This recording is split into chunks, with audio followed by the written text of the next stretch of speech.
Hare Hare Krishna, Krishna Krishna, Hare Hare, Hare Rama, Rama Rama, Hare Hare, Hare Krishna, Krishna Krishna Krishna, Hare Hare, Hare Rama, Rama Rama, Hare Hare, Hare Krishna Krishna Krishna, Hare Hare, Hare Rama, Rama Rama, Hare Hare, Hare Krishna Krishna Krishna, Hare Hare, Hare Rama, Rama Rama, Hare Hare.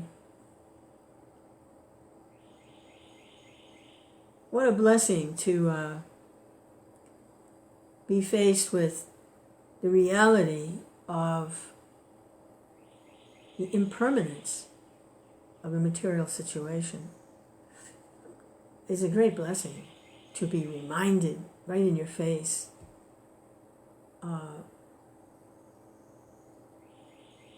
Like, people are studying different spiritual teachings, religious teachings, and they're hearing, this is a temporary world, and everything's temporary here, and they accept it, yeah, but not really faced with or challenged by the actual temporariness of it. But hear it, and accept it, yeah, okay, and then you go on doing whatever it is you're doing, kind of thing. And you're chanting Hare Krishna and everything seems good. And then you're faced with something that is like totally unnerving. And it just opens up. And you can see the actual situation. It's like you're right there. You're like conscious, completely conscious of the impermanence. And you see how you've been wasting your time just doing kind of surfacey things and chanting Hare Krishna, but kind of surfacey.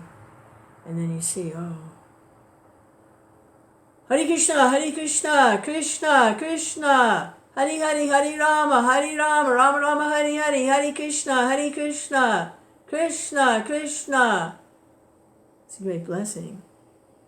Like, the last three years or so, I got a house. I was able to do that. I don't have money, but I was able to get a house.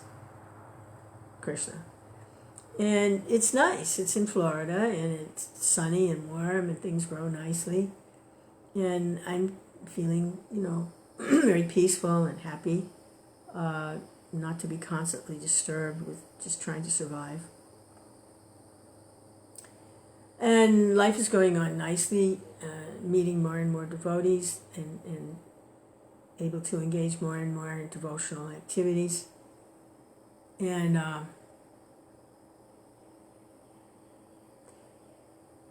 in Florida, it's not really land. It's a sandbar. The whole state is really, it's just a big sandbar that is now exposed. The ocean is lower and the sandbar is exposed, and over quite a long period of time, different vegetations and animals, they've been able to live here, and it's created a topsoil, so it looks like land, but it's just sand. Like, if I go out and I try to dig in the garden, I will never find even one rock or even a pebble. There's nothing in there. It's just sand and clay. So what is it? Jesus says, don't build your house on sand.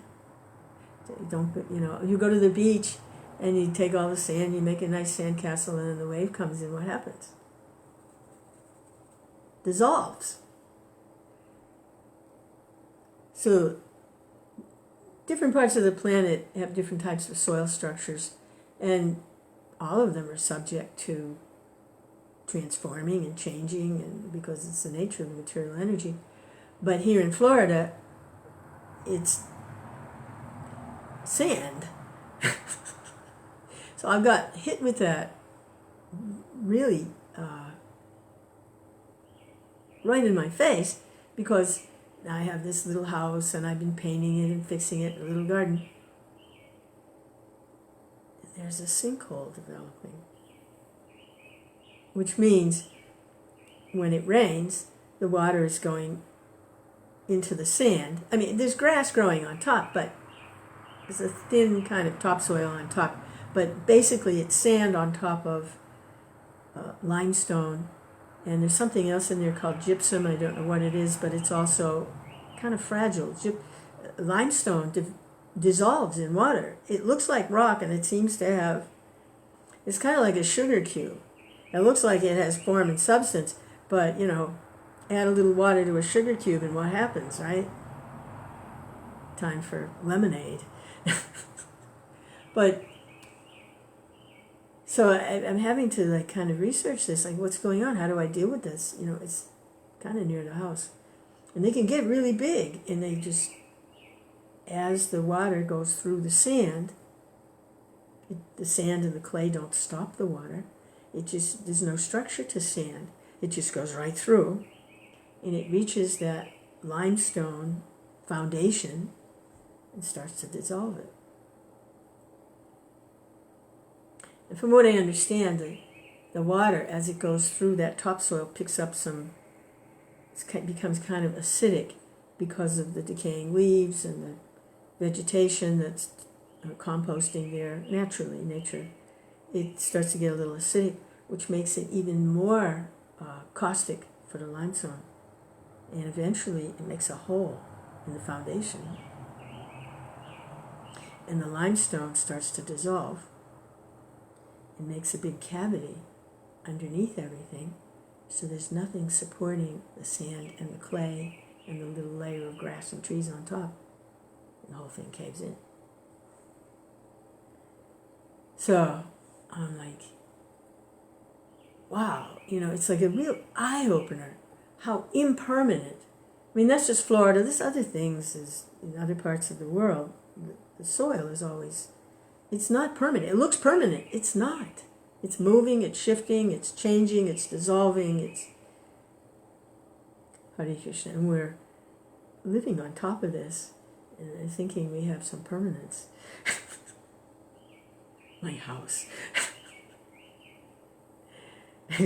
So I'll have to deal with this. Who knows? What can you do? I'll do the best I can, in practical matters, but ultimately depend on Krishna. And Krishna can do anything. So it's up to Krishna. Hare Krishna, Hare Krishna. That's not a cop-out, because I'm going to be trying to do stuff. Whatever intelligence I might get from the Lord to try and deal with it, I'll certainly act in that way. Like there's a story about the three boys in the jungle. It's a little Bengali story. And they're in the jungle. And the first boy, he sees a tiger. And his consciousness is, everything is spiritual. It's all spiritual. The tiger's spiritual. I'm spiritual. It's all energy. And the tiger eats him.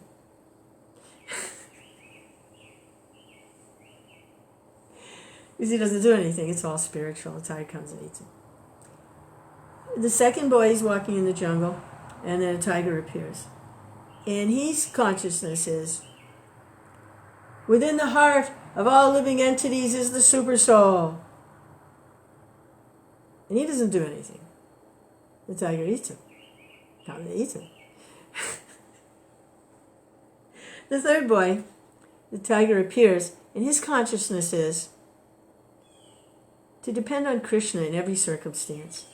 To the Lord be the guidance, give the intelligence, what to do, what not to do. And so he sees this dangerous situation and immediately turns to Krishna to give him intelligence. Krishna, what do I do? There's a tiger coming. Because Krishna's his friend. And Krishna says, see that tree over there? Climb it! And the tiger leaves him alone, moves on. I guess they climb trees, but, maybe it was just a little too much of an endeavor at that point. There was other things to eat walking around on the ground. Anyway, he was safe. He climbed the tree. Hare Krishna, Krishna Krishna, Hare Hare, Hare Rama, Rama Rama, Hare Hare. So Krishna, what do I do in every circumstance, whatever it is? And in this world, there'll always be something. Nobody is totally secure in this world. Everyone gets something. Hare Krishna, Hare Krishna. The important thing is to depend on Krishna, to deal with it, whatever it is. It's not that things aren't going to happen because you're a devotee of Krishna. It's not that. Things are going to happen. Prabhupada was leaving, and he's lying on his bed, nothing but skin and bones, still trying to translate the Bhagavatam with the microphone. Hare Krishna. And he commented, seeing his condition, he was completely emaciated, and he was about to leave the body. He said, don't think this won't happen to you. Or something similar. So things do happen. They are going to happen. It's not that you're a devotee, so you're immune from a heart attack, or you're immune from cancer, or you're immune from dementia. We're seeing a lot of the senior devotees, the brain, the mind becomes affected, just like other parts of the body can become affected. And so it's not that we're immune from these things. We're not. But we depend on Krishna to deal with them. And if Krishna says do some kind of conventional medicine, whatever works. It better be practical. The main thing is to depend on Krishna and give some intelligence. And sometimes in an emergency situation, we might do something that we ordinarily wouldn't do, but it's an emergency. So you do what works, Hare Krishna, Krishna Krishna, Hare Hare, Hare Rama. So now, there's a sinkhole right near pretty close to the house. So I have to see how to deal with this. To ignore it is not a real good idea, because these things can get quite big, and they can be dealt with. There's a way to deal with them. You can plug them up where the water's going into the limestone. It's not like a permanent situation, but it can be dealt with. So we'll see. I might be living in a tent in the backyard or something pretty soon. It'll depend on Krishna. See where this goes. Hare Krishna, Krishna Krishna, Hare Hare, Hare Rama, Rama Rama, Hare Hare. I've been through some really harrowing experiences and come out of them pretty well by depending on Krishna.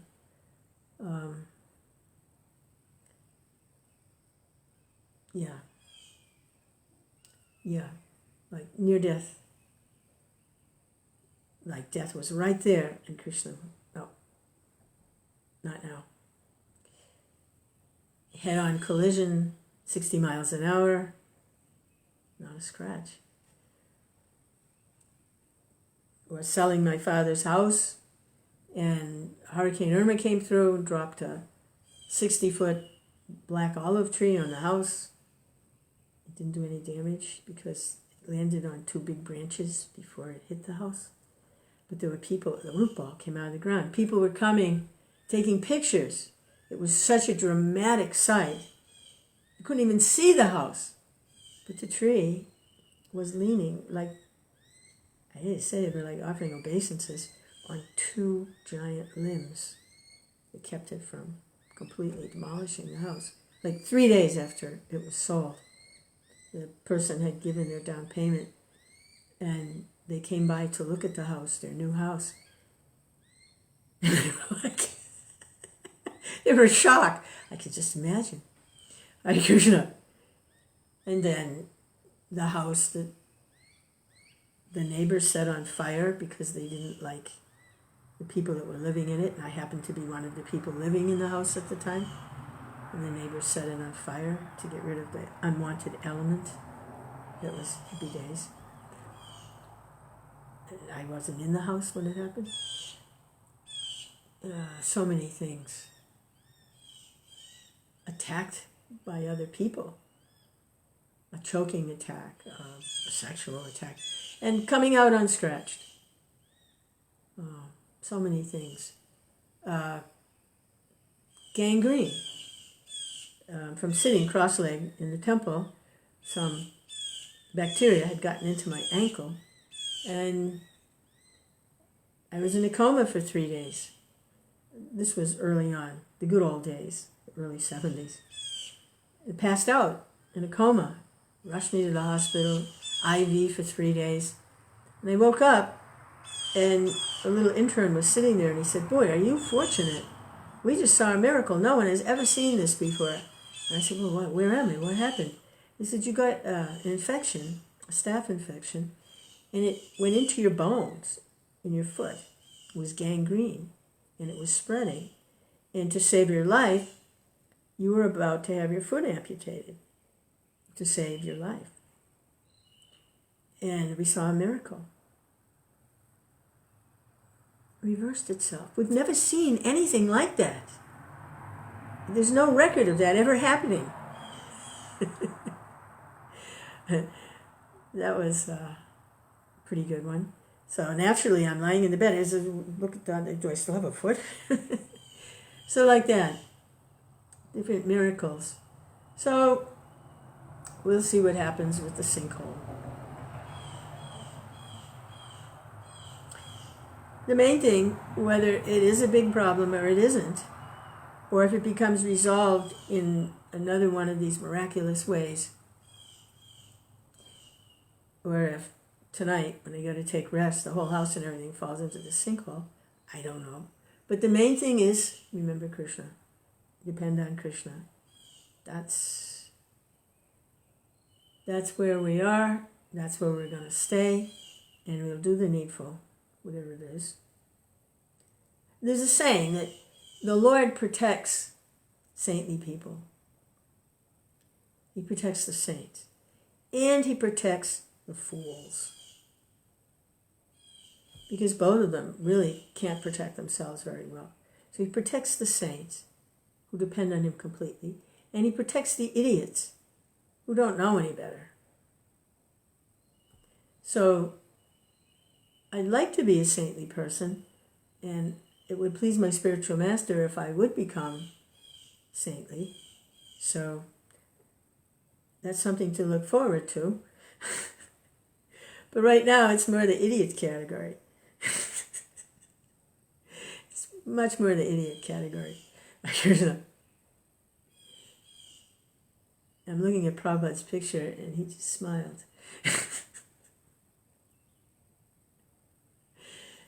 Now he's kind of turning his lip at me and going, so, get with the program. Hare Krishna. Hare Krishna, Hare Krishna, Krishna, Krishna. Hare Hare, Hare Rama, Hare Rama. Rama Rama, Hare Hare, Hare Krishna, Hare Krishna. Krishna, Krishna. Hare Hare, Hare Rama, Hare Rama. Okay, let's get with the program. Let's hear about Krishna.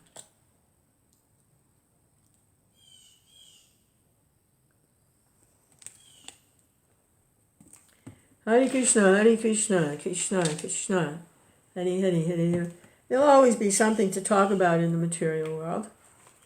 Some suffering, some misery, some illusion of success, some flickering happiness. There'll always be something to talk about. But there'll always be something to talk about in Krishna consciousness. And if we really, really want to be happy, then we'll hear about Krishna, we'll remember Krishna, we'll take shelter of Krishna's holy name, we'll serve the devotees as best we can, and the spiritual master will give us his blessings. You get the blessings of the spiritual master, you get Krishna. So we're practicing. This is chapter 48 of the Srimad Bhagavatam, 10th Canto, summary study by His Divine Grace A.C. Bhaktivedanta Swami Prabhupada.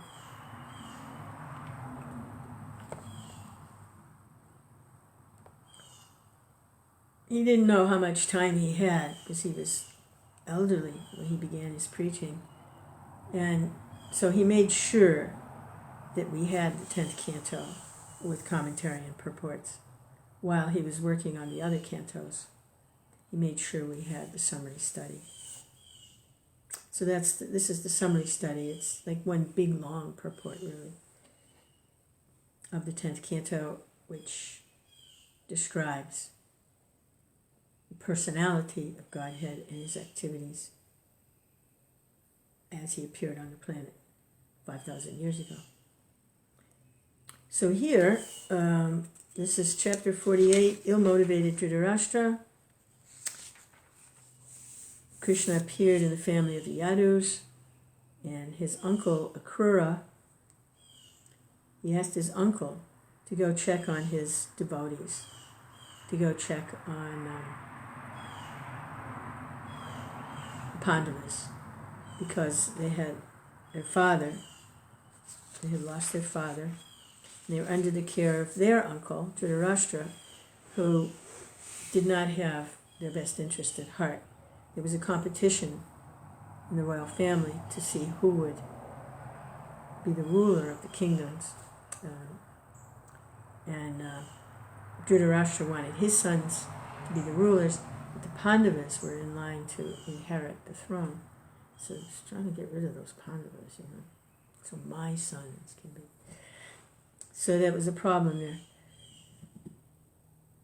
Okay, so Akrura is visiting. He has that ability to go into Hastinapur and associate with the personalities there. He's from Mathura, but he's now visiting Hastinapur. It's a different environment.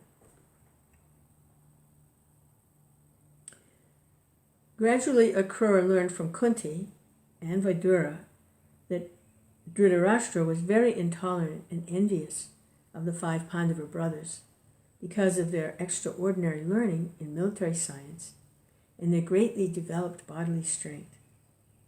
They acted as true chivalrous heroes, exhibiting all the good qualities of Kshatriyas, and were very responsible princes, always thinking of the welfare of the citizens. Akrura also learned that the envious Dhṛtarāṣṭra, in consultation with his ill-advised son, had tried to kill the Pandavas by poisoning them. So we read that, but that was nice to read that again. Where we're at, I read that yesterday. Kunti, in her difficulties in dealing with Dhṛtarāṣṭra and Duryodhana and the Kurus, who were always threatening her and her sons, began to pray to Krishna as if he were standing there in front of her.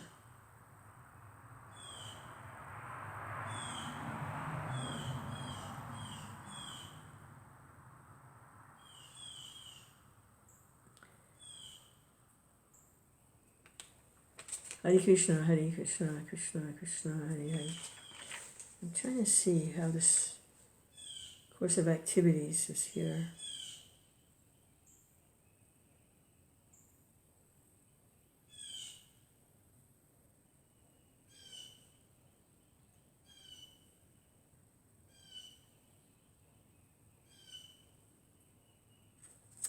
I don't know if Akrura is actually talking to Dhṛtarāṣṭra, or if he's still with Kunti.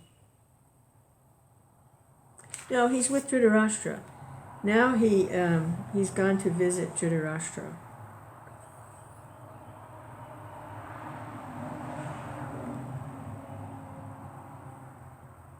Yes. Okay. Akrura decided to return to Mathura and report on the extreme circumstances in which he found Kunti and her 5 sons.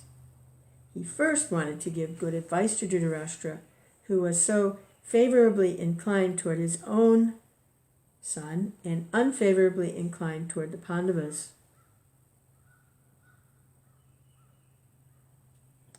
So, when Kunti and Dhṛtarāṣṭra were sitting among friends and relatives, so they all know each other, it's like a family, Akrura, it is the family, it's the royal family, Akrura began to address him. So Kunti's sitting there, and so is Dhṛtarāṣṭra. Now Dhṛtarāṣṭra is blind.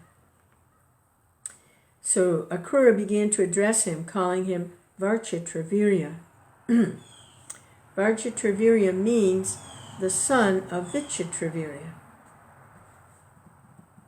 Vichitravirya was the name of the father of Dhṛtarāṣṭra, but Dhṛtarāṣṭra was not actually the begotten son of Vichitravirya. He was the begotten son of Vyasadeva. It's interesting that Vyasadeva fathered someone like Dhṛtarāṣṭra, because Vyasadeva is actually, I've heard he's an incarnation of Krishna. Krishna incarnated to give the Vedas as Vyasadeva. It was interesting that he would have a son like Dhṛtarāṣṭra.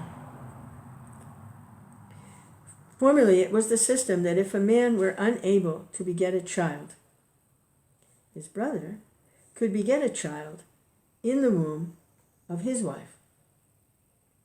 That system is now forbidden in this age of Kali.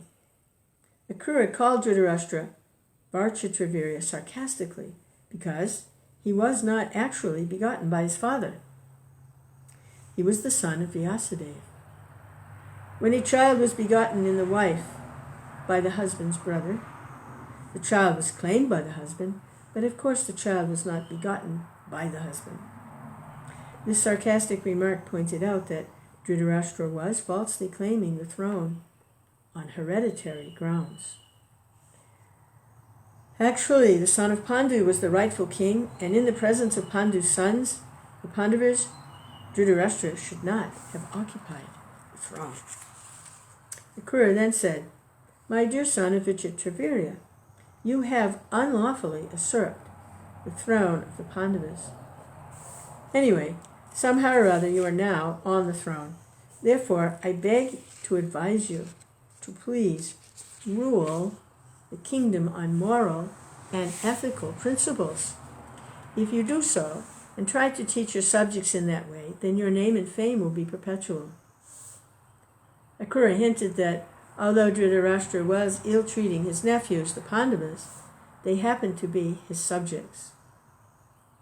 Even if you treat them not as the owners of the throne, but as your subjects, you should impartially think of their welfare as though they were your own sons. But if you do not follow this principle and act in just the opposite way, then you will be unpopular among your subjects, and in the next life you will have to live in a hellish condition. That is, the government is considered like the parents, and the subjects or the citizens, they have their welfare at heart, just like parents would have the welfare of their children at heart. So it's interesting, he's telling him, even if you just see them as subjects, as citizens within the kingdom, you should have that, stop torturing them and trying to poison them and everything. They're your subjects. If you actually are claiming the throne, then why don't you act like a king? So he's claiming the throne, but he's not even acting like a king. He's treating subjects in this way. So he's pointing that out. I therefore hope you will treat your sons and the sons of Pandu equally. Akrura hinted that if Dhṛtarāṣṭra did not treat the Pandavas and his sons as equal, then surely there would be a fight between the two camps of cousins. Since the Pandavas' cause was just, they would come out victorious, and the sons of Dhṛtarāṣṭra would be killed. This was a prophecy told by Akrura to Dhṛtarāṣṭra. Evidently, he's not only blind, but he can't hear either. Because he didn't stop his shameless behavior. Akrura further advised Dhṛtarāṣṭra, in this material world no one can remain as an eternal companion of another. By chance only we assemble together in the family, in the society, in the community, or in the nation, but at the end, because every one of us has to give up the body, we must be separated. One should not, therefore, be unnecessarily affectionate toward family members. Unnecessarily affectionate toward family members. Dhṛtarāṣṭra's affection was also unlawful and did not show much intelligence. In plain words, Akrura hinted to Dhṛtarāṣṭra that his staunch family affection was due to his gross ignorance of fact.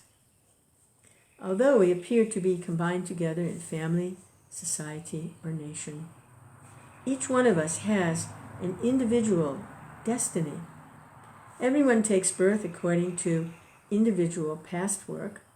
Therefore, everyone has to individually enjoy or suffer the result of his own karma. There is no possibility of improving one's destiny by cooperative living. Sometimes it happens that one's father accumulates wealth by illegal ways, and the son takes away the money, although it is hard-earned by the father. It is just like a small fish in the ocean who eats the material body of the large, older fish. One ultimately cannot accumulate wealth illegally for the gratification of his family, society, community, or nation. That many great empires which developed in the past are no longer existing because their wealth was squandered away by later descendants is an illustration of this principle. One who does not know this subtle law of fruitive activities and thus gives up the principles of moral and ethical principles only carries with him the reactions of his sinful activities. He doesn't take his wealth with him, he just carries with him the reactions of his being unnecessarily attached and committing unethical activities and accumulating his wealth. Doesn't take his wealth with him. He takes the reactions for all his bad behavior. His ill-gotten wealth and positions are taken by someone else, and he goes to the darkest region of hellish life. One should not, therefore, accumulate more wealth than is allotted to him by destiny. Otherwise, he will be factually blind to his own interest. Instead of fulfilling his self-interest, he will act in just the opposite way for his own downfall.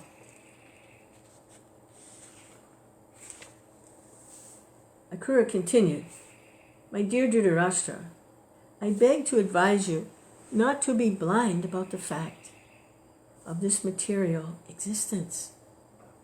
Material conditional life, either in distress or in happiness, is to be accepted as a dream. One should try to bring his mind and senses under control and live very peacefully for spiritual advancement in Krishna consciousness. In the Chaitanya Charitamrita it is said that except for persons who are in Krishna consciousness, everyone is always in a disturbed condition of mind and is full of anxiety. Even those who are trying for liberation or merging into the Brahman effulgence, or the yogis who are trying to achieve perfection in mystic power, cannot have peace of mind. Pure devotees of Krishna have no demands to make of Krishna. They're simply satisfied with service to him. Actual peace and mental tranquility can be attained only in perfect Krishna consciousness. After hearing moral instruction from Akrura, Dhṛtarāṣṭra replied, My dear Akrura, you are very charitable in giving me good instruction, but unfortunately, I cannot accept it. A person who is destined to die does not utilize the effect of nectar, although it may be administered to him. I can understand that your instructions are very valuable. Unfortunately, they do not stay in my flickering mind, just as the glittering lightning in the sky does not stay in a fixed cloud. I can understand only that no one can stop the onward progress of the Supreme Will. I understand that the Supreme Personality of Godhead, Krishna, has appeared in the family of the Yadus in order to decrease the overburdened load of this earth. So here he's accepting his role. He knows what's coming, but he's accepting his part in it. And he's acknowledging that he accepts the supreme will of the Lord, but he can't change his course. Dhṛtarāṣṭra gave hints to Akrura that he had complete faith in Krishna, the Supreme Personality of Godhead. At the same time, he was very much partial to his family members. In the very near future, Krishna would vanquish all the members of his family, and in a helpless condition, Dhṛtarāṣṭra would take shelter of Krishna's feet. In order to show his special favor to a devotee, Krishna usually takes away all the objects of his material affection. He thus forces the devotee to be materially helpless with no alternative than to accept the lotus feet of Krishna. This actually happened to Dhṛtarāṣṭra after the end of the battle of Kurukshetra. I've heard people say that's why they don't surrender to Krishna, because they think they might have some good karma coming, and they want to kind of get a hold of that, and then they'll deal with Krishna. Because Krishna, he takes away whatever it might be, person might be unnecessarily attached to. Not just any person, but a devotee may have some. Like Dhṛtarāṣṭra, he had full faith in Krishna. He's the son of Vyasadeva. He had full faith in Krishna. But he also had this unnecessary attachment to his sons. So Krishna has them all killed in the battle of Kurukshetra, and Dhṛtarāṣṭra, in a helpless condition, surrenders completely to Krishna. Dhṛtarāṣṭra could realize two opposing factors acting before him. He could understand that Krishna was there to remove all the unnecessary burdens of the world. His sons were an unnecessary burden, and so he expected that they would be killed. At the same time, he could not rid himself of the unlawful affection for his sons. Understanding these two contradictory factors, he began to offer his respectful obeisances to the Supreme Personality of Godhead. So he was attached, he couldn't give up the attachment, even though he accepted Krishna. He was stuck. He began to offer respectful obeisances. The contradictory ways of material existence are very difficult to understand. It can only be taken as the inconceivable execution of the plan of the Supreme, who by his inconceivable energy creates this material world, enters into it, sets it into action, the three modes of nature. Then everything is created. He enters into each and every living entity and into the smallest atom. No one can understand the incalculable plans of the Supreme Lord. So in that surrendered position, he's maintaining his attachment to his sons, and he sees it as part of the plan of the Lord. After hearing this statement, Akrura could clearly understand that Dhṛtarāṣṭra was not going to change his policy of discriminating against the Pandavas in favor of his sons. He at once took leave of his friends in Hastinapur and returned to his home in the kingdom of the Yadus. After returning home, he vividly informed Lord Krishna and Balaram of the actual situation in Hastinapur and the intentions of Dhṛtarāṣṭra. Akrura was sent to Hastinapur by Krishna to study. By the grace of the Lord, he was successful and informed Krishna about the actual situation. Mahabharata ki jai. Hare Krishna, Hare Krishna. Parthasarathi ki jai. Krishna and the Pandavas ki jai. Krishna.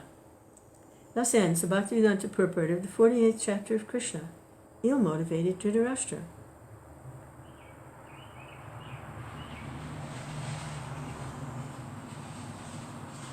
Hare Krishna, Hare Krishna, Krishna Krishna.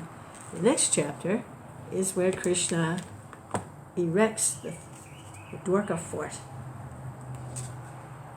surrounded by water. He erects a fort in the sea. Hare Krishna, Hare Krishna. There's some battles coming. The battles, you have to have a fort. Krishna.